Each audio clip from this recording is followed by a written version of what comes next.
The coffee was synthetic. That wasn't what bothered Captain Lena Voss. It was the temperature, just a degree too hot, which meant the heating coil was acting up again. A problem for engineering later, maybe. Right now, she had a more interesting notification blinking red on her hollow slab. Priority signal encryption level, Omega Black. She tapped the screen. The text unfolded in brutal simplicity. Galactic Council declares hostile action against Terran sovereignty. Stand by for strategic response protocols. She blinked.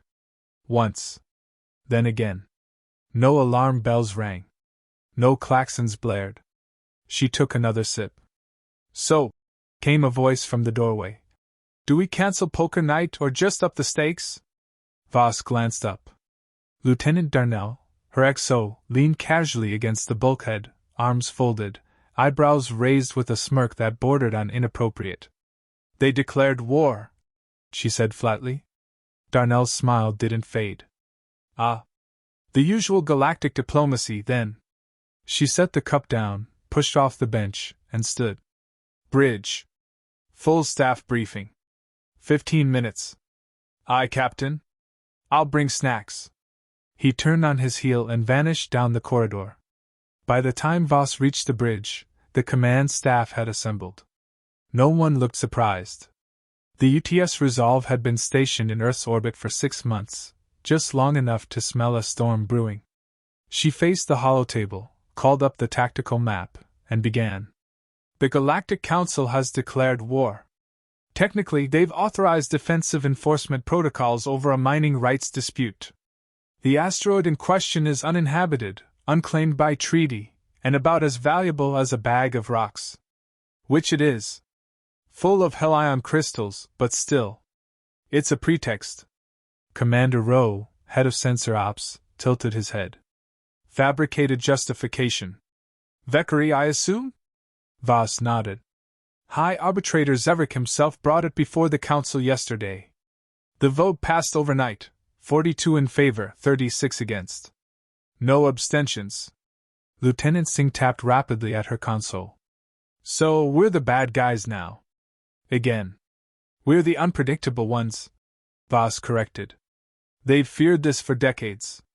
We play by their rules, but we don't act like they expect. Chief Engineer Torres leaned forward. So what's the plan, Captain? Do we scramble defense grids? Prep counterstrikes? Voss smiled thinly.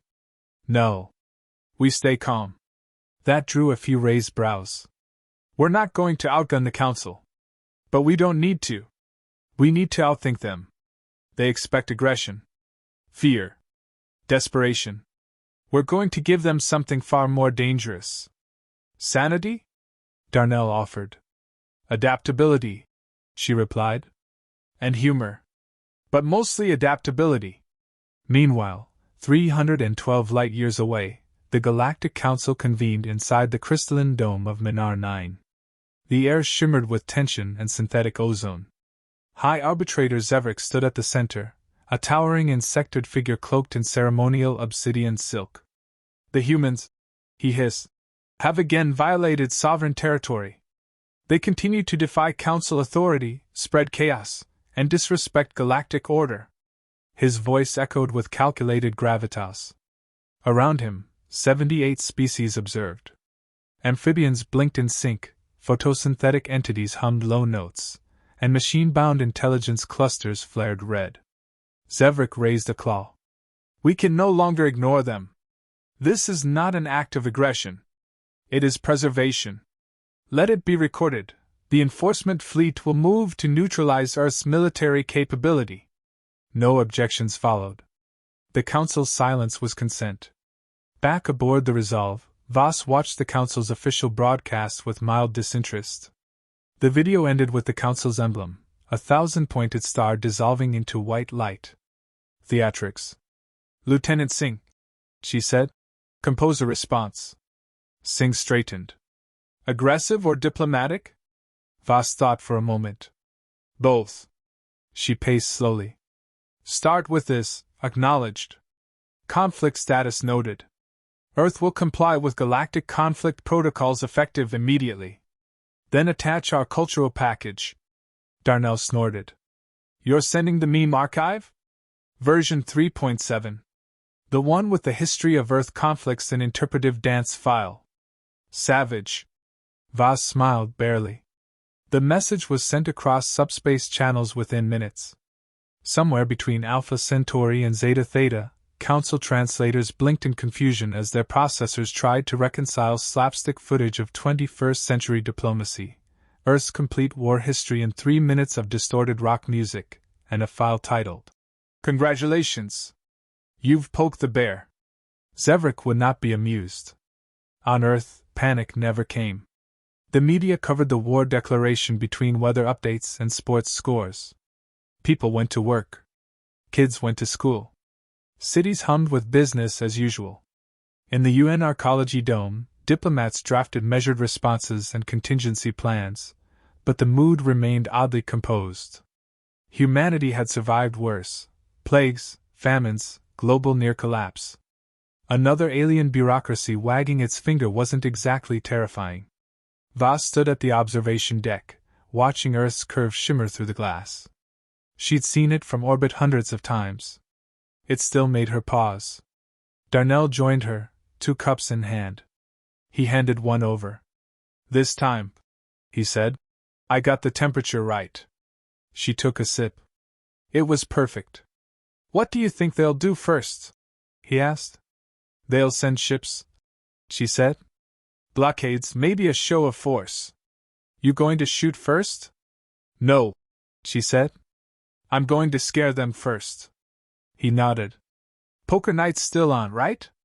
Voss smiled. "Make it high stakes. We're playing for planetary sovereignty now." The bridge of the UTS Resolve was calm. Too calm, perhaps, for a ship staring down the combined might of the Galactic Council's enforcement fleet. No alarms, no frantic shouts, no battle stations. Just the low hum of systems online and the occasional clack of boots against titanium alloy floors. Captain Lena Voss stood near the central command table, arms folded. On the screen before her, dozens of Council ships were threading their way through the Kuiper Belt. Formations tight, weapons charged, but still cautious. They didn't know what they were walking into. "Any changes?" she asked. Lieutenant Singh glanced up from her console. "One cruiser's venting plasma, probably from their own maneuvering error. Nothing else. They're still headed straight in." "Good," Voss replied. "Let them sweat." Across the screen, Earth's defense satellites blinked silently. The system's outer perimeter had been redesigned 3 years prior, not to fight, but to observe and confuse. Sensor clouds mimicked phantom fleets, and signal feedback loops created the illusion of hundreds of orbital platforms. All digital smoke and mirrors. "They think they're scanning weapons," said Commander Rowe. "What they're actually reading is a satellite recycling facility bouncing fake thermal signatures." "And the AI is still feeding them doctored battle logs?" Voss asked. "Every 30 seconds. Old war data with a twist.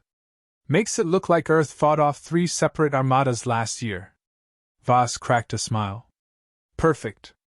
Now we just need to keep the lie alive long enough for their paranoia to do the work." Far across space, High Arbitrator Zevrik glared at the flickering tactical feed. His mandibles twitched in irritation. Earth's system was supposed to be a technological backwater.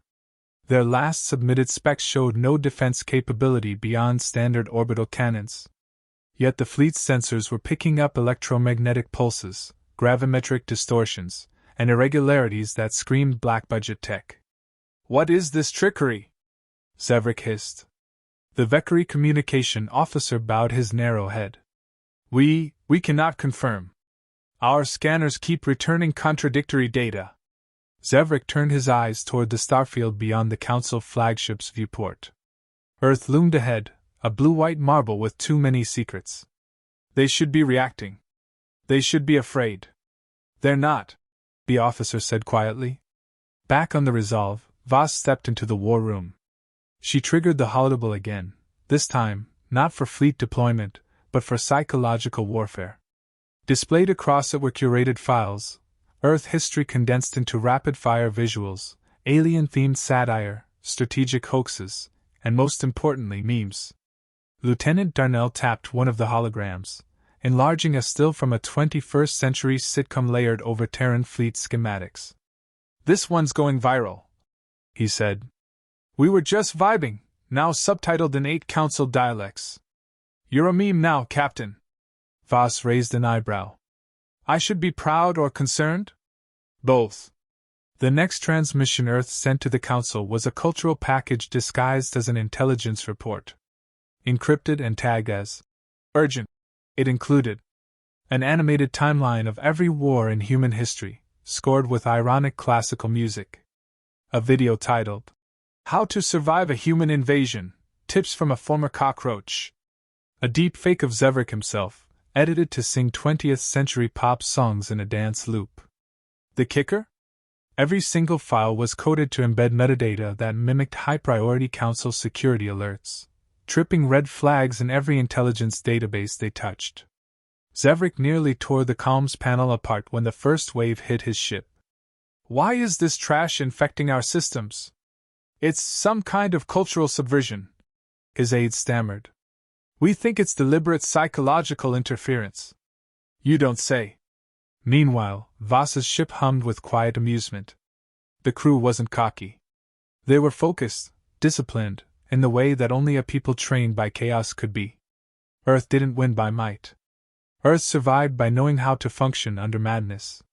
And now, the Council was getting a taste. Engineer Torres joined Voss on the bridge, holding a tablet covered in nonsense diagrams.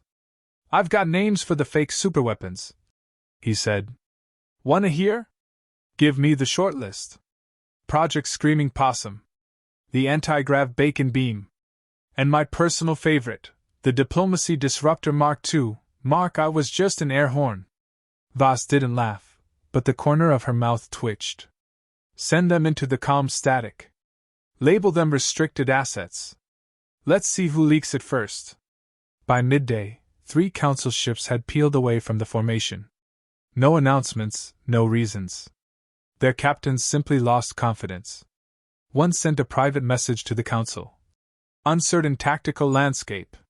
Human behavior patterns do not conform to war doctrine. Request re-evaluation." Zevrik raged. It wasn't going to plan. He'd expected resistance. He hadn't expected mockery. And worse, he didn't understand it. How could a species under threat of galactic annihilation behave as though it were hosting a comedy show? Back in Earth's orbit, Voss stood alone on the observation deck. The stars shimmered beyond the reinforced glass, and she could just make out the hazy trails of the Council fleet drawing closer. Singh approached quietly. "Interceptors report the enemy's hesitating. One of their destroyers deployed shields, then shut them down again. Seems confused." "That's the idea," Voss replied. "Keep them doubting long enough, and they'll start imagining horrors we never invented." "You think they'll fire?" "They might. But only once. Then we win." Singh frowned. "Because we hit back?" "No," Voss said. "Because we'll make them regret understanding what we're really capable of. Not our weapons. Our mindset." Night passed, if you could call it night, in orbit. The artificial lights dimmed, and Earth rotated slowly beneath them. The Council fleet held just beyond Mars now, uncertain, tightly packed, wary. On the Resolve, the crew finished their 4th round of satirical intercepts. One included a loop of a chicken wearing a Terran Navy hat, clucking in Morse code. Another carried a file that played nothing but static for 9 minutes, then whispered, "We see you." Council morale dropped visibly. Zevrik's command center was a furnace of frustration. Internal polls from within the fleet showed confidence falling below critical thresholds. Too many captains were questioning the mission. Too many diplomats feared escalation. He paced, claws twitching, mandibles grinding. This was supposed to be a show of dominance. He spat. "It still can be," his aide offered. Zevrik's glare silenced him. "Then we escalate. We send a broadcast. A final threat. Earth surrenders or we fire." "Understood." Back aboard the Resolve, Voss received the message the moment it hit Terran channels. A booming voice. Zevrik's, filtered through Council command. Humans of Earth. You have resisted lawful correction. Your behavior is erratic, your history violent, your humor unacceptable. You will surrender. Or suffer consequences. Voss listened unmoved. Then she turned to Darnell. Prepare a reply. Snarky or sincere? She took a sip of real coffee this time, imported from Kenya, brewed fresh. Start with, you brought a warship to a meme fight. We're not mad, just disappointed. The Galactic Council fleet loomed at the edge of the solar system, 57 warships locked in formation, engines hot. But they weren't advancing. They were hovering. Hesitating. Captain Lena Voss stood on the Resolve's bridge, arms behind her back, watching the tactical display. Red blips, all within Mars orbit, blinking like a warning light. Still no movement. Status? She asked without turning. Lieutenant Singh responded, tone steady. They've been static for 13 minutes. Shield cycles inconsistent. Long-range scanners show minor power dips. No coordinated targeting. They're stalling. Commander Rowe looked up from the sensor station. Multiple comms between ships, all encrypted, high volume. Internal debate. Voss nodded once. Fear setting in. Behind her, Darnell leaned forward. They're trying to talk themselves out of a fight. They should, she said. We've made the cost clear. What Earth had done wasn't aggression. It was something worse, ambiguity. The kind that burrowed into the back of the mind and refused to leave. The what-if question. The implication of a trap that didn't exist, until it did. High Arbitrator Zevrik paced like a caged predator inside the Council flagship Omnipraxis. His mandibles clicked against one another in rapid bursts, a sign of strain his aides had learned to ignore. Reports were coming in too fast to process. Morale down 18%. 3 ships requesting permission to retreat. 1 destroyer had gone dark entirely, no systems failure, just radio silence. He slammed a clawed fist against the hollow console. The humans have done nothing. Not one shot. Not one blockade. And we are unraveling. His aide, a thin-limbed Vasari technician, looked up carefully. They've done more than you think, sir. Zevrik narrowed his eyes. Explain. They've sent stories. Images. Mockery. But more than that, implications. Every scan shows anomalies we cannot explain. Defensive architecture we cannot confirm or deny. Their systems refuse classification. Their behavior does not fit military patterns. In other words, Zevrik growled, we are terrified of theater. Yes, the aide whispered. And the audience is walking out. On the Resolve, Voss received another private transmission from Earth's UN Arcology. She skimmed the encrypted lines, lips twitching at the final paragraph. The Terran Diplomatic Corps wanted her to ease tensions. Show goodwill, to salvage the political optics. She replied with a single line. Goodwill requires a will. They lost theirs 3 days ago. She closed the message and turned back to the crew. Ready package 2. Darnell perked up. The we're not even trying yet edition? Exactly. The transmission they sent wasn't overtly hostile. It was worse. It featured a montage of Earth's most chaotic historical events, from medieval duels over insults to a modern hockey riot, overlaid with cheerful music and color-coded tactical maps implying these were military drills. The final image, a baby gripping a grenade-shaped rattle, with the caption, Born Prepared. Singh sent it across all known Council channels. Within 10 minutes, 4 more ships dropped out of formation. Zevrik's breaking point came when the Voxjeweler, a mid-range battleship, defected. Its captain, a 7-eyed Juvian named Tesh, transmitted to all open frequencies. I am not paid enough to fight a species that plays Beethoven while threatening economic sanctions via interpretive dance. We're out. And they left. Zevrik's command center fell into silence. The war was over. It had never started. Voss stood at the center of the bridge as the final Council fleet repositioned, this time to retreat vectors. No weapons were fired. No ultimatums issued. She leaned over the hollow table, tapped one blinking icon. Track them as far as Saturn, she told Ro. After that, there's someone else's problem. Singh frowned. Do we issue a formal victory statement? Vaz shook her head. No. We don't gloat. We document. Quietly. And Zevrik? Darnell asked. Word is, he's on trial for procedural misconduct. Let him rot in red tape, she replied. It's the punishment he'd hate most.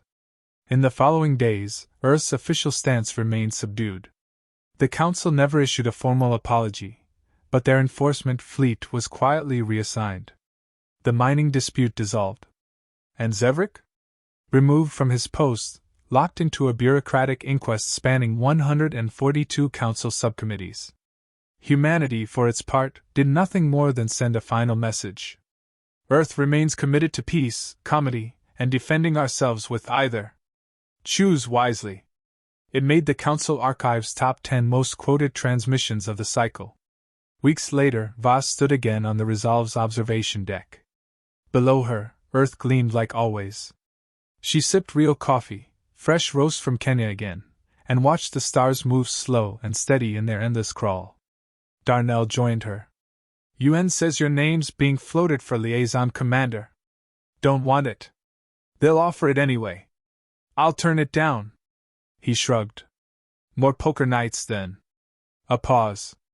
You know, he added, you scared half the galaxy without ever arming a warhead. No, she corrected. We did. Every sarcastic file. Every historical record we made them misunderstand. Every strange, unpredictable Terran impulse. They thought we were dangerous because we're violent. But they forgot the real weapon. Our unpredictability? He asked. Our endurance, she said. Darnell grinned. And our memes. Vaz raised her cup.